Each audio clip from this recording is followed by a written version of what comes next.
Thank you. At sama-sama tayo sa pagyaman ngayon. Pinag-usapan po natin yung tamang pag-iipon ng pera kasamang financial expert na si Francisco Colayco. Okay. At yung pag-iipon, para ho may pinaglalaanan, sabi ho ni Ginoong Colayco. Okay. Pero meron ho namang maling paggastos. Meron kasing minsan yung maling investment to. Hindi kasi, sa aking pananaw, kaya yung sinasabi mo nagkakaroon ng maling investment. Oo. Kasi ang pananaw, kumita lang. Gusto agad niya. Ang ating mindset, basta saan ba kikita, salay ko. In money and as well as in life, lahat ng lumalago, may risko. Risk-driven lahat ang buhay natin. Okay. Yung paglago, yung kikitain, hindi natin kontrolado. Yung risko, kontrolado natin. Pero 90% sa atin, nakafocus sa kita. Hindi dun sa ano pwede mangyari na mawala yung nilaga ko. So, having said that, dapat intindihin natin na yung itinataya natin kung mag-i-invest tayo, kaya natin ipatalo. Kung hindi natin kaya ipatalo, huwag natin pasukin. May mga na-interview kami na kahit malaki yung kita sa isang buwan, hirap din sa pag-iipon, no? Ano bang financial advice nyo? May mga nakilala ba kayo na kahit Madami. mayaman na sila, hindi pa rin makaipon? Madami. Lifestyle kasi, napansin ko, ang pinakamalaking kasalanan, sabihin na natin, o palaking mali nila, yung natawag kong premature acquisition ng asset.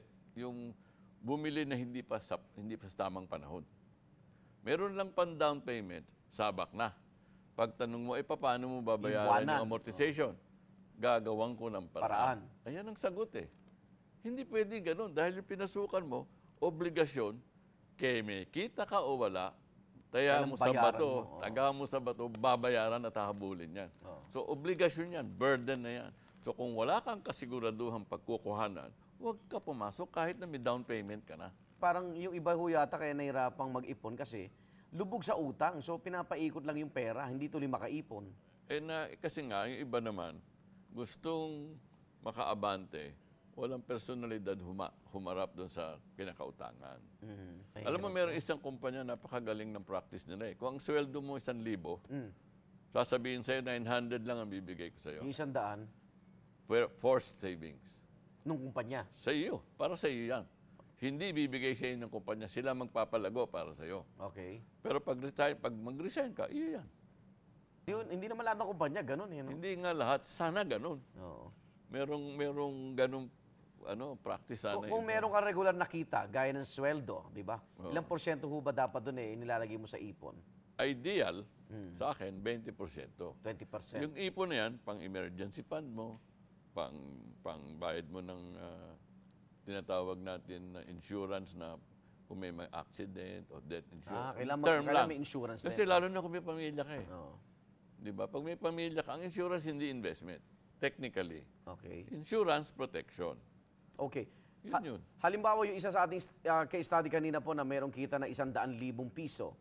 Paano ba yung tamang pag-budget niyan? Ba malaki-laki na yun, no? 100,000 pesos. Malaki na yun. Depende kung ano yung pamilya niya, no? Oo. Kadalasan kasi... Tama ho ba itong chart namin, Ginoong Colayco? 10% insurance, education, 40 pagkain. Electricity. Wala pang load dito, Malaki yata kumakain ngayon, load, Ginoong malaki. Colayco. Alam mo, National Statistics Office, sabi nila, pagkain, 40%.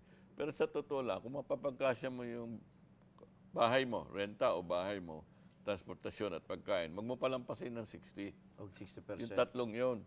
Yung 40, sama-sama mo na yung savings mo, yung konting leisure mo, damit, ganyan, sama mo. Pwede na. Okay. Kung ang basic salary mo, 10,000 pesos lang. Hindi mag-adjust ka ng lifestyle. Huwag ka titira sa hindi mo kaya. Diba?